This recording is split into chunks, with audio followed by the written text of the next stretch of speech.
kurangi dulu beban rakyat. Cara mengurangi beban rakyat adalah Anda jangan memperkaya orang kaya. Anda memainkan financialization, kalau pakai istilah Bensky tadi, itu sama dengan memperkaya orang kaya. Kontribusi industri, sektor industri ke PDB masih 19,15. Tapi begitu masuk sekarang ke kuartal pertama di 2026, itu 18,67. Menurun lagi angkanya. Artinya sesungguhnya kebijakan-kebijakan yang dibangun dalam rangka pertumbuhan 5,61 diikuti dengan yang namanya kesulitan lapangan kerja. Apa artinya kalau secara sosial? Anda sedang meningkatkan kriminalisasi. Pada saat yang sama Anda sedang melakukan apa yang disebut dengan modern slavery system, bahkan pakai ultra.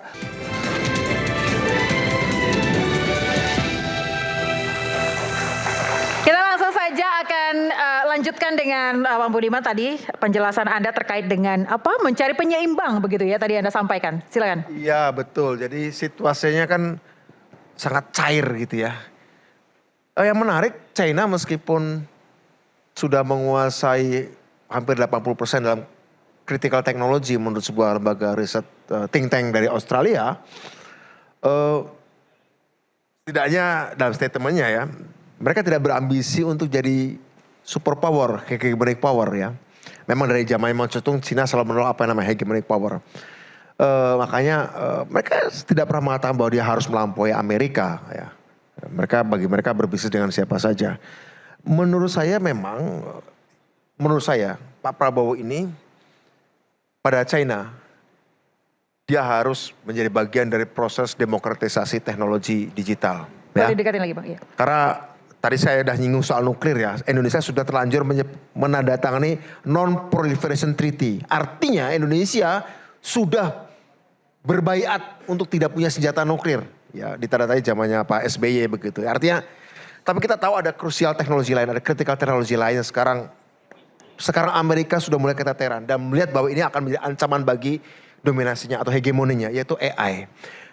Sekarang saya pernah diskusi dengan wakil Menkom DG Nezar Patria pada waktu akan menghadapi AI Summit di London. Sempat diskusi dengan saya, Bung ini kira-kira akan disepakati sebuah kesepakatan etis. Kira-kira perlu tanda tangan nggak? Saya bilang jangan. Jangan dulu kita menyepakati bikin etika global saat Indonesia belum mengembangkan apapun. Karena apa? Itu artinya kita akan mengunci parameter-parameter etisnya sementara kita belum mengembangkan itu secara optimal. Padahal kita butuh itu. Dan kita punya potensial? Punya potensi, saya tahu bahwa kita punya potensi ya. Jangan sampai nasib kita terhadap AI itu sama seperti nasib kita terhadap senjata nuklir. Dimana kita udah terkunci gak bisa apa-apa. Nah kebetulan di dunia ini ada dua pendekatan. Pendekatan American First dalam penguasaan AI dengan adanya program target 500 miliar US dollar dari Trump untuk mendanai proyek AI. Dan ada pendekatan China yaitu KTT AI Summit yang diadakan di Shanghai. Bagaimana menjadikan AI itu demokratis, open dan even free begitu ya. Algoritmanya dibicarakan oleh banyak negara, bukan sekedar oleh satu negara. Menurut saya pilihan kita adalah kita mendemokratiskan AI ini agar AI tidak menjadi alat deterrence, alat bargaining dari satu kekuatan negara tertentu, ya. Karena kalau kita tidak masuk ke arah sana, secara kapasitas masih tertinggal meskipun punya potensi, dan ketika dikunci secara etis, ya sebenarnya kuncian etis itu nanti siapa yang memegang apa?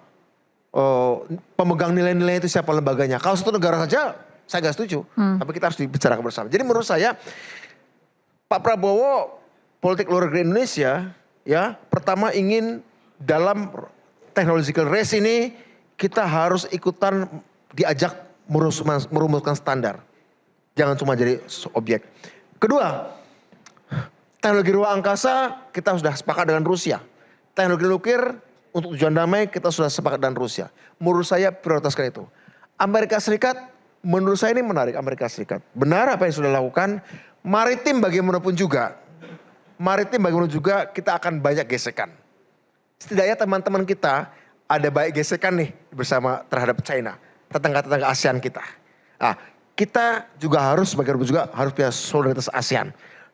Tanpa kita harus konfrontatif pada China, tidak perlu juga konfrontatif pada China, ya tidak perlu juga kita konfrontatif pada China. Sehingga kerjasama militer dengan Amerika terbatas. Jangan sampai juga mengganggu kedaulatan, dan itu sudah disampaikan oleh Menteri Luar Negeri kita, tidak ada yang namanya karpet izin ya bagi penerbangan Amerika. Pada Rusia teknologi nuklir dan teknologi ruang angkasa, pada China infrastruktur dan juga teknologi digital saya kira perlu, pada Amerika Serikat menurut saya pertahanan perlu, meskipun kita juga bisa mendiversifikasi dengan Eropa terutama Prancis. Saya kira langkahnya ke Prancis ini menjadi penting karena bagaimanapun juga Prancis adalah negara Uni Eropa dan negara NATO yang paling independen terhadap Amerika. Baik, jadi intinya ini sikap juga. Presiden Prabowo saat ini seperti yang Anda katakan adalah sampai elastis. 2029 target itu. Oke, baik. Sampai 2029. Beyond 2029 kita nggak tahu siapa juara dari kocok ulang ini ya. Meskipun Cina mengatakan aku nggak berminat jadi juara satu juga dia bilang. Oke. Ya. Oke. Tapi who knows lah ya. Oke. Begitu. Baik, tepuk tangan untuk Bang Budiman. Sebetulnya kan. Oke. Persoalan yang disampaikan oleh Budiman itu kan bukan persoalan yang menghinggapi Indonesia saja. Itu juga menghinggapi hampir semua negara di seluruh dunia. Blok yang berubah, kekuatan yang berubah, penyeimbang yang berubah dan sebagainya. Pertanyaannya dengan cara apa negara-negara itu menghadapinya? Apakah presiden dari negara-negara itu sesibuk presiden kita sampai mengunjungi 54 negara yang lain? Misalnya begitu kan. Karena apa yang kita hadapi terhadap perubahan global itu kan juga yang dihadapi oleh Pakistan, yang dihadapi oleh Singapura, yang dihadapi oleh Malaysia dan sebagainya. Problemnya pasti sama. Tidak. Singapura jelas bloknya. Singapura jelas bloknya. Pakistan jelas punya nuklir. Iya. Kita nggak jelas bloknya, kita nggak punya senjata nuklir, berbeda tetap. Oke, kan seperti yang saya sebutkan itu tadi kan banyak negara lain yang tidak punya nuklir. Tapi apakah presidennya jalan-jalan? Enggak gitu. Itu satu. Nah yang kedua, kalau misalnya disebutkan tadi, kan problem awal kita ini kan sebetulnya bukan pada banyaknya perjalanan, tapi tidak terinformasikan target dari setiap perjalanan itu apa. Ke 54 negara itu. Budiman bisa menjelaskannya pada negara-negara, tapi misalnya berangkat ke Jerman apa targetnya? Berangkat ke Belanda apa targetnya? Berangkat ke Belgia apa targetnya? Berangkat ke Swiss apa targetnya? Berangkat ke Belarus apa targetnya? Dan sebagainya. Jadi solusi yang bukan solusi. Kita ini hidup bernegara. Oke. Ya, kalau tadi Bung Teddy menyatakan sebagiannya itu anggaran perjalanan itu dari kantong presiden, lebih masalah lagi. Itu perjalanan yang dibiayai oleh negara yang semestinya nggak boleh memakai keuangan pribadi. Itu lebih masalah lagi tuh itu. Nah, karena kita hidup bernegara, segala sesuatu dari tindakan presiden itu harus ada pertanggungjawabannya. Uniknya sampai sekarang misalnya kita tidak mendapatkan penjelasan yang jelas. Itulah yang mengakibatkan kemudian masyarakat bertanya-tanya, ngapain sih 54 tuh negara, ngapain ke Perancis sampai 3 kali, ujung-ujungnya cuma bawa 61 triliun. Kalau udah 3 kali bolak-balik ke Perancis itu ya mestinya bawanya 200 triliun dong, misalnya begitu kan. Itu yang saya sebut dari awal tadi, Bung. Tetapkan target dulu, baru kita evaluasi di bawahnya. Bukan berangkat dulu, baru bawa sesuatu langsung bilang ada oleh-oleh nih gitu. Itu keliru dalam berbangsa dan bernegara. Nah itulah yang membuat pemimpin-pemimpin kita ini leluasa. Karena kita nggak pernah berikan kepada mereka target. Kita hanya mengatakan, oh tumbuh sekian, oh senang, oh ini senang gitu, ini senang. Ini yang dilakukan oleh sekira ya, informasi yang disampaikan oleh pemerintah. Koperasi tumbuh sekian, ya kan? MBG sekian, ya kan? Kok kalau MBG-nya sukses, kenapa ketuanya diganti sama presiden? Oke. Kan itu pertanyaannya tuh gitu. Jadi di satu segi ini agak bolak-balik, ada penyampaian informasi yang sangat bombastis, tapi di lapangannya beda.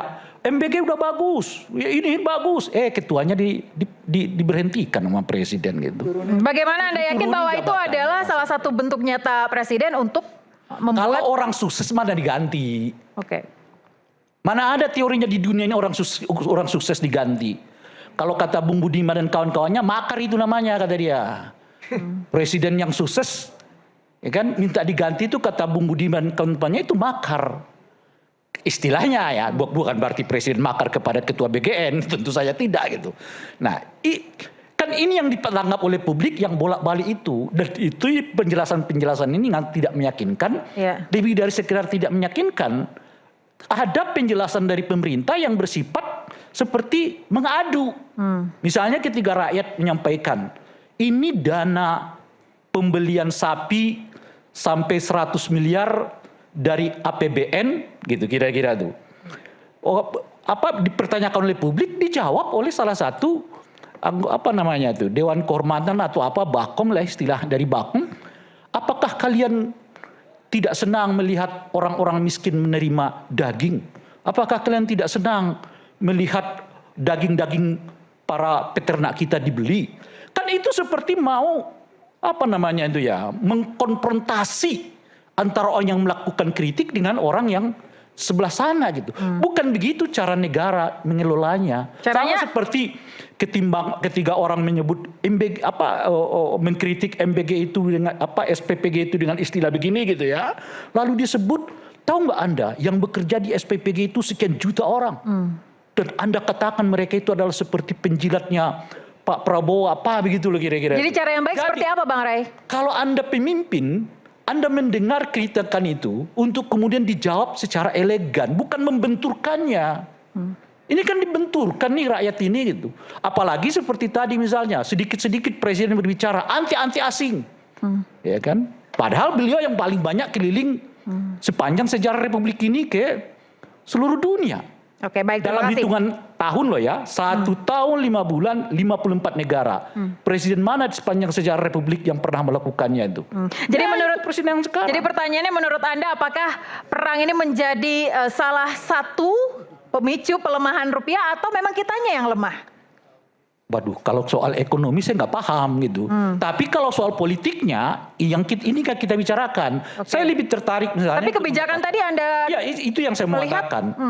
Apakah situasi seperti sekarang akan potensial menimbulkan peristiwa 98 gitu? Mungkin dari ekonomi sudah dijelaskan tadi kelihatan belum gitu. Tapi bukan itu satu-satunya faktor. Tanya Bung Budiman, faktor utama kita dulu bergerak 98 itu bukan ekonomi, karena politik yang nggak sehat, politik yang anti kritik, politik yang intimidatif. Sampai Budiman di penjara, kawan-kawan kita dulu diculik macam-macam, gak ada pertanggungjawabannya. Sekarang 900 orang ya ditangkap oleh polisi ya, dan sebagian sekarang masih dalam proses hukum. Itu terjadi belum 1 tahun dari pemerintahan Pak Prabowo. Lalu sekarang misalnya orang mempercayai transparansi macam-macam. 98 itu isu-isu yang seperti ini masih agak jauh dari kita loh. 98 ini nggak bisa transparannya, harus Anda transparan. Anda berbicara tentang sosialisme, Anda jelas perlihatkan dong bahwa Anda nggak memiliki apa-apa demi kepentingan memperjuangkan sosialisme ini.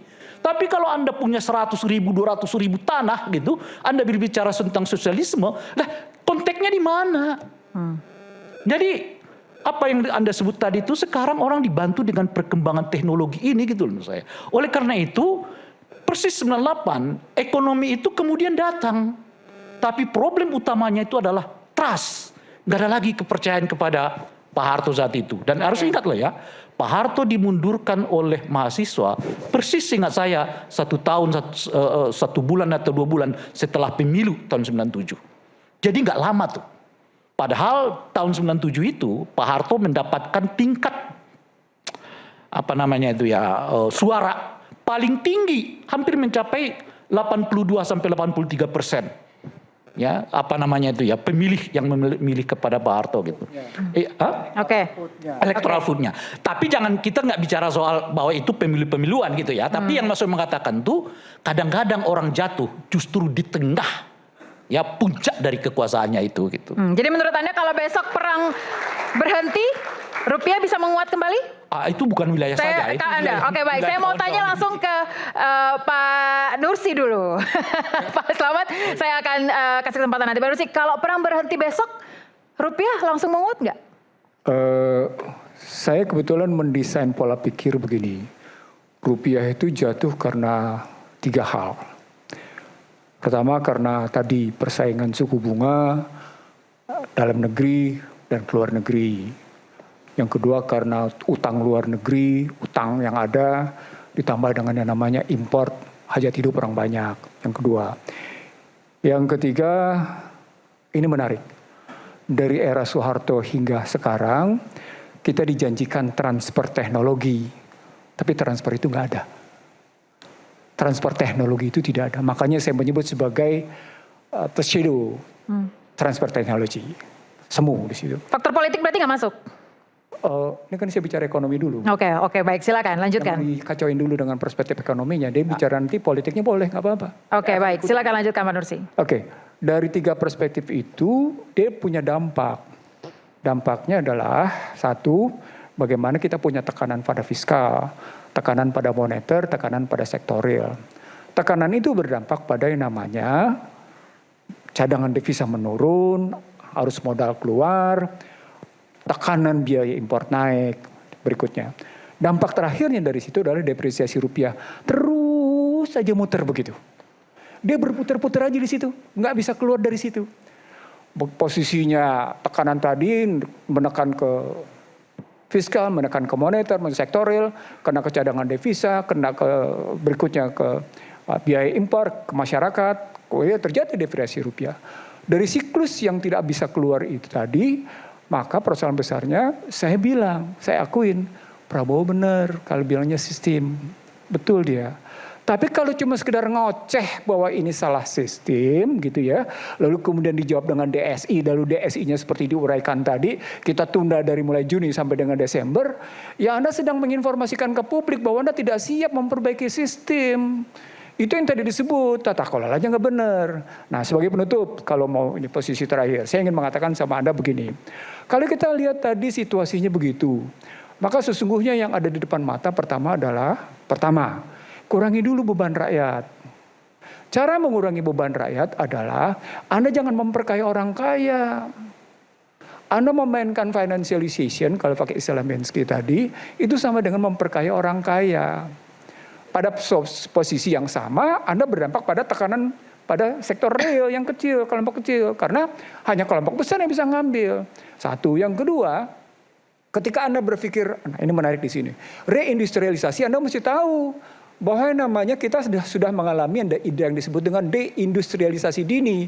Saya ngecek tadi, angka 2015 itu sesungguhnya kontribusi sektor industri ke PDB masih 19,15.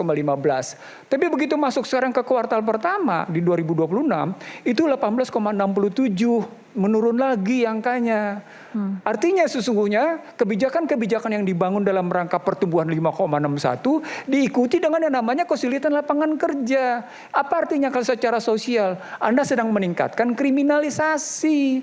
Pada saat yang sama Anda sedang melakukan apa yang disebut dengan modern slavery system. Bahkan pakai ultra modern slavery system. Kalau Anda sedang menjalankan ultra modern slavery system, nggak ada gunanya hanya bicara pasal 33. Karena pasal 23-nya yang bicaranya tentang moneter, fiskal, dan perpajakan tadi, itu tidak nyelesain masalah. Sebagai penutup, kita bilang sekarang.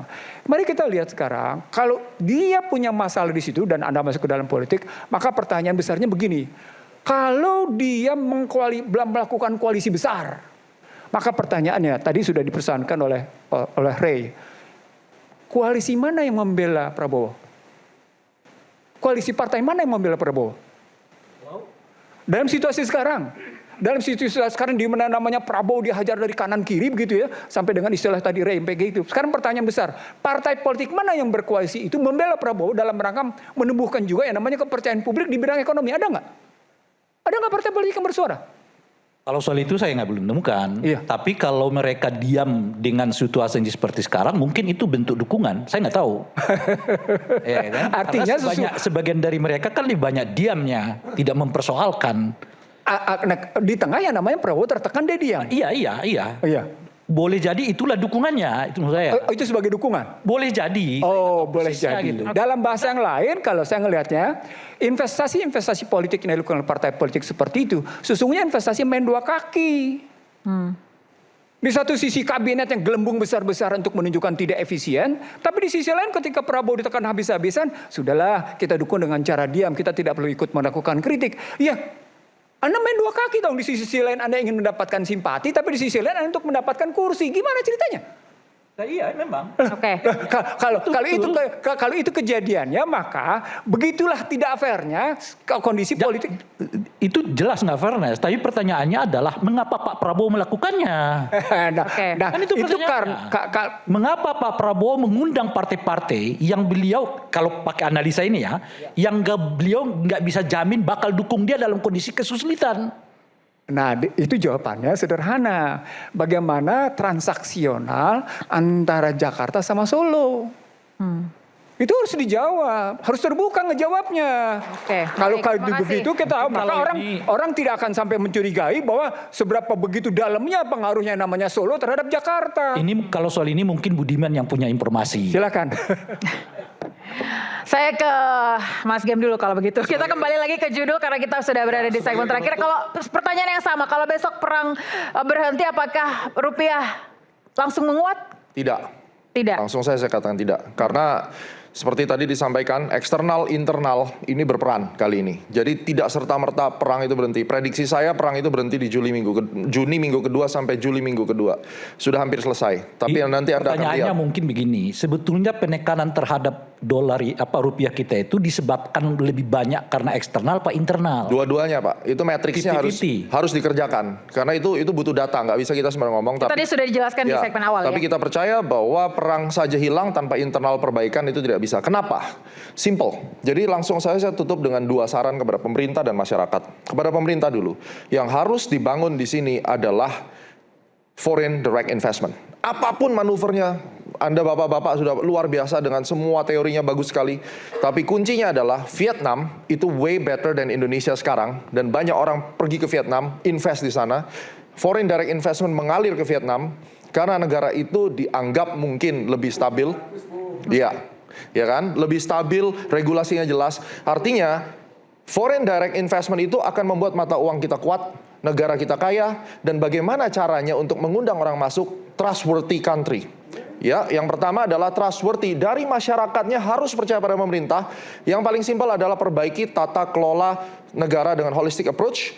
Jangan sampai ada ego sektoral di antara kementerian, jangan sampai blunder di dalam pembicaraannya, dan masyarakat harus bisa percaya kembali. Yang kedua, memastikan bahwa investor asing tidak menganggap Indonesia ini krisis kebijakan. Hari ini kebijakan A, besok ganti B, besok ganti C. Siapa yang mau taruh uang ratusan miliar di negara yang seperti itu? Akhirnya, ya saya pindah saja. Mohon maaf, belum termasuk ormas yang menjadi pertimbangan, menjadi faktor resiko di dalam usaha. Ya, ini menjadi masalah. Sehingga kalau ini sudah kita benarkan, holistic approach dari sistem manajemen tata kelola negara benar, trustworthy dibangun, tentunya akan ada perbaikan. Dan kita bisa bicaralah semuanya dengan Danantara dan seterusnya itu ya. Juga pesan saya, negara lagi susah, kita percaya bahwa tidak mungkin memberantas korupsi 100%. Tidak mungkin, ya. Itu kita tahu sama tahu. Tapi setidaknya orang kalau hari ini berpikiran mau korupsi, cutlah korupsi 5%, kalau biasa korupsi 30, sekarang 5% aja gitu loh. Nanti kalau negaranya udah pulih, udah kaya, lu mau korupsi lagi mungkin ya.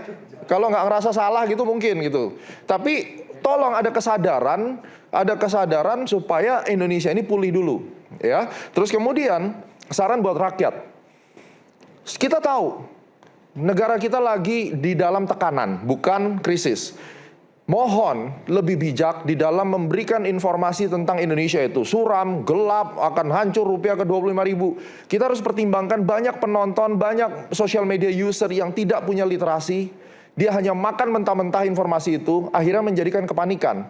Yang menjadi pertanyaan saya adalah, Anda men-share rupiah akan ke 40.000 pun sekalipun, itu mau kasih masyarakat edukasi atau mau cari follower?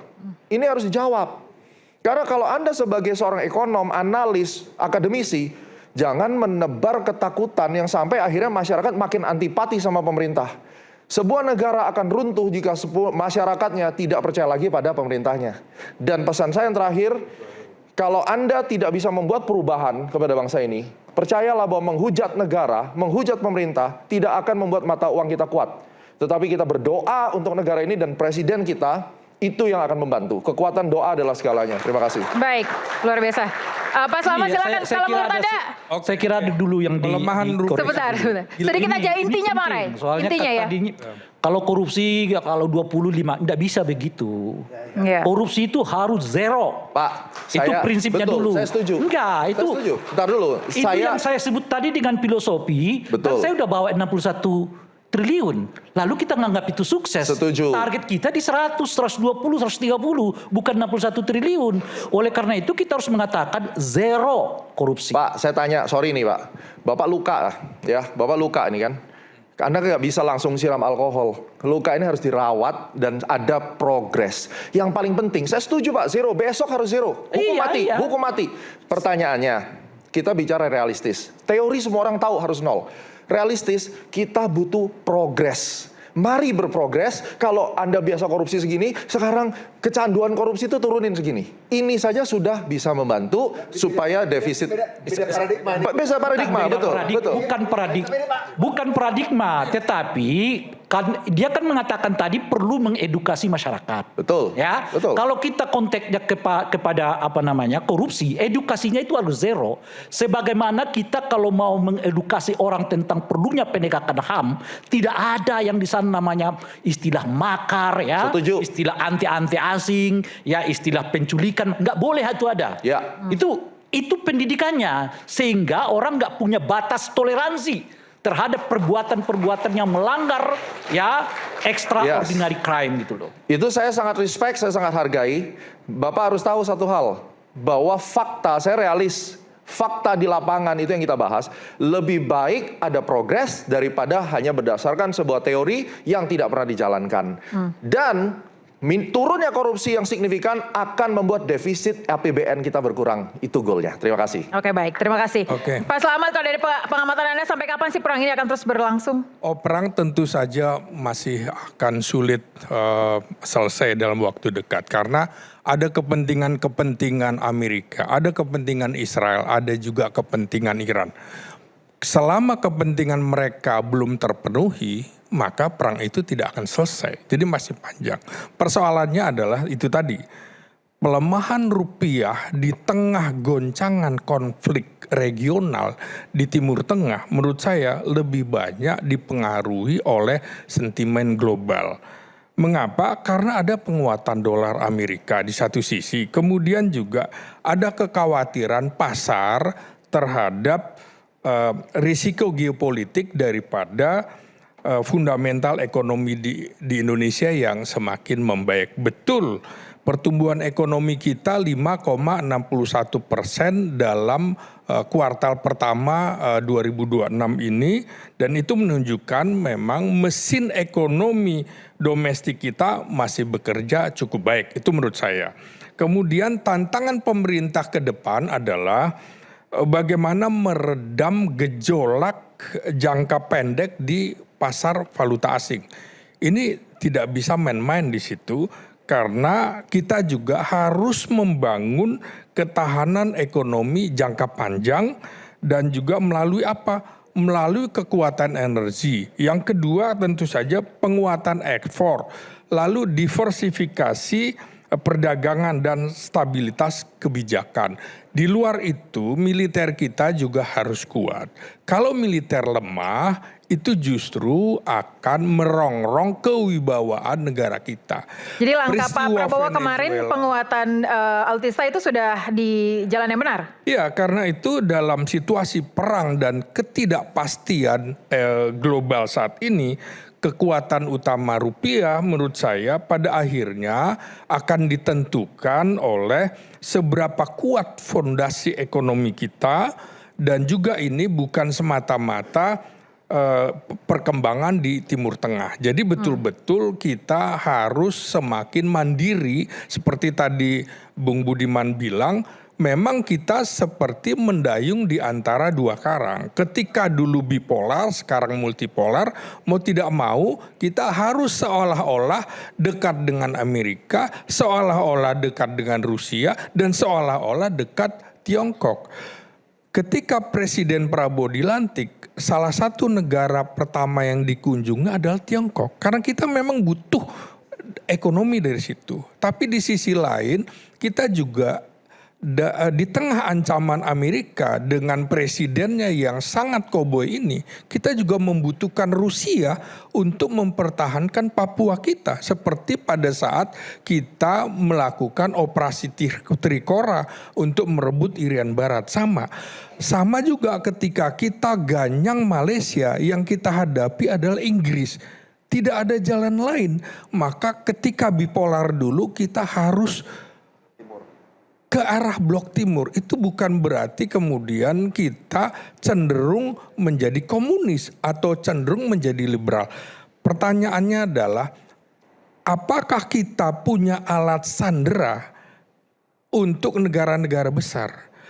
Pada saat Presiden Soekarno dulu, kita punya alat sandera. Ketika Ellen Pop itu pesawatnya ditembak jatuh dan kita tidak mau melepaskan itu sebagai sandera. Karena itu ini ditukar dengan skadron Hercules kita. Maka kita menjadi negara yang kuat. Begitu juga ketika minta bantuan Amerika supaya Belanda mundur, nggak mau, ya sudah. Rusia dengan kapal selamnya sampai puluhan dan juga prajurit militernya di dalam kapal-kapal Indonesia, itu adalah jalan tengah kita untuk melawan kekuatan-kekuatan besar. Kita juga butuh Amerika untuk menghadapi Tiongkok di Laut Cina Selatan. Jadi kita membutuhkan 3 negara kuat ini, serta itu tadi, kita beli alutsista dari Prancis, kita beli alutsista dari Italia, kita beli alutsista dari Turki, dari Korea.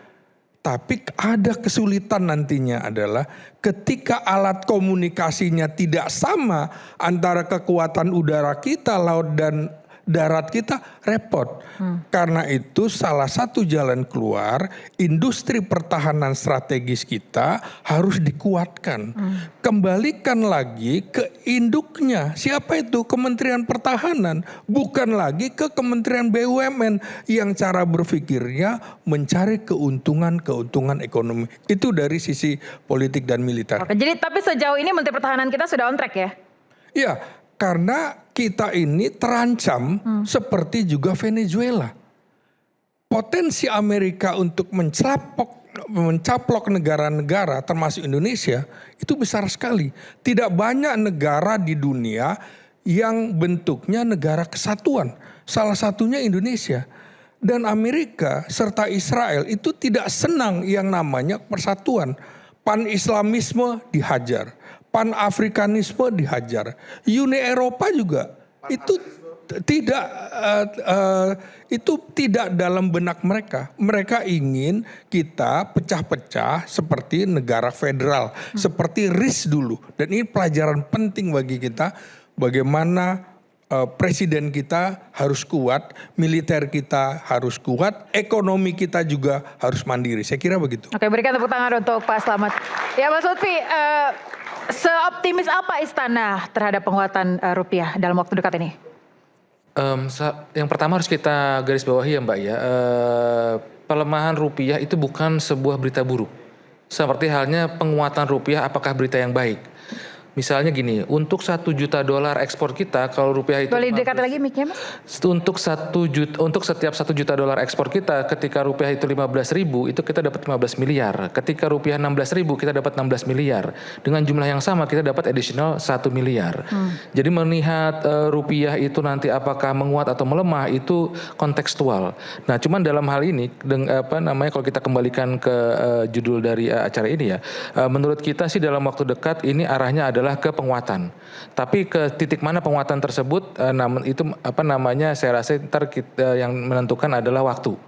Nah, dalam hal ini juga jangan lupa menurut kita ada 2 jangka waktu yang penting untuk kita semua sadari bahwa ini si rupiah ini bisa kita kita bawa ke arah yang lebih baik gitu ya. Seperti kata Pak Purbaya 15.000? terus terang di dunia ekonomi itu haram hukumnya menyebutkan angka. Oke. Karena nanti bisa panjang urusannya. Cuman intinya di jangka pendek apakah akan ada penguatan? Ada. Bagaimana caranya kurang lebih sekarang yang sudah dilakukan oleh kolaborasi dan sinergi yang bagus antara moneter dan fiskal. Saya rasa sudah cukup baik dan memang itu udah yang menurut saya yang terbaik. Karena kalau tapi yang bagus itu kisarannya? Karena kalau misalkan misalkan BI mengeluarkan cadangan devisa untuk supaya rupiah itu menguat secara signifikan gitu. Jangan-jangan malah nanti dijadikan bahan spekulasi oleh investor global.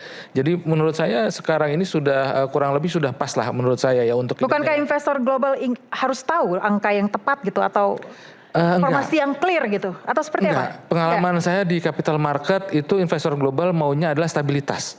Maunya stabilitas. Stabilitas. Misalnya nih, tahun ini diasumsikan ada pelemahan depresiasi katakan 3%, 5% dan kenyataannya di sekitar itu adalah yang terbaik ketimbang kita menuju levelnya.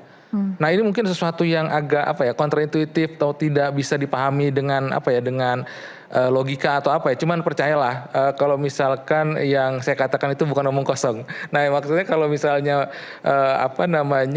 memang yang ditarget oleh BI itu adalah volatilitasnya itu adalah yang terbaik. Karena ada dalam pengalaman saya saya ketemu perusahaan yang cadangan devisanya bisa lebih besar dari Indonesia banyak, yang 3 kali lipat banyak. Dan kalau mereka mau ya tinggal tinggal short rupiah, long dolar, selesai. Dan cadangan kita habis, tapi rupiahnya nggak kemana-mana. Nah, ini di sini sejauh yang kita lihat sih menurut kita kebijakan moneter itu sudah melakukan PR-nya dengan baik. Nah, tinggal nih yang jangka panjang adalah kebijakan fiskalnya. Nah, karena kita berbicara jangka panjang memang seperti yang Mas Gema tadi bilang arahnya adalah yang sifatnya menarik investasi.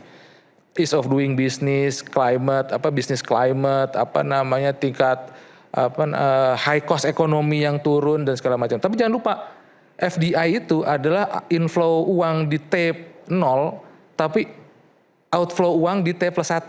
Oke. Tapi yang Anda garis bawahi adalah melemahnya rupiah bukan berita buruk. Menurut kita melemahnya rupiah not necessarily ada berita yang buruk. Oke, baik, tepuk tangan, terima kasih Pak Supip. Bang Budiman terakhir, Bang. Tadi dikatakan bahwa faktor pelemahan rupiah. Mudah-mudahan masyarakat Indonesia tidak hanyut dalam kebodohan, terjaga dalam ketersesatan. Oke. Saya juga nggak paham, meskipun saya nggak paham ekonomi juga gitu. Mudah-mudahan ya. Bahwa Anda hanyut dalam kebodohan, tersesat selalu merugikan konteksnya Bung ya, bukan sektor, merugikan bangsa. Bahwa kenaikan rupiah itu pada sektor tertentu menguntungkan, ya gitu. Tapi kalau konteksnya bangsa ini bagaimana? Oke, baik. Terima kasih Bang Rey. Saya sedikit saja dari Bang Budiman, Bang. Tadi terkait dengan faktor pelemahan rupiah, internal, eksternal. Menurut Anda pemerintah langkah selanjutnya seperti apa? Ya, 1 menit saja Bang, waktu Anda. Ya, pertama trust, mengembalikan trust. Dan itu saya pikir juga ini masukan yang bagus sekali.